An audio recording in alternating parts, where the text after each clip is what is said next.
Nagpa-install si Paps ng ng carb natin kasi medyo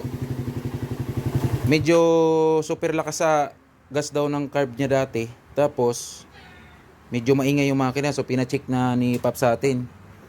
So dating pala to, nagkaroon ng problema sa ilalim, sumabog. Tapos pinaayos ni Paps. So tinesting ko lang na adjustan tong manual tensioner niya ng kaunti. So hindi na namin muna binalik yung stock tensioner kasi baka malaglag yung bakal dito. So sa sunod na lang yan pagpagawa ni Paps, saka natin ibalik yung stock na tensioner. Kaya ngayon medyo tahimik na yung makina ni Paps. So ito yung carb natin, hindi ito matama sa chassis. So sinalpak ko lang to, wala pa akong ginagalaw dito. So yan.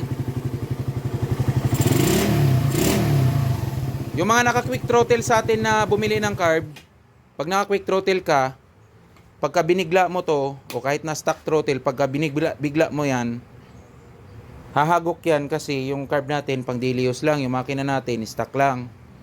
So wag natin ipareho sa mga pangkarera na kahit naka-minor, pag binigla, okay. Kasi iba yung setting ng pangkarera na makina saka sa stock.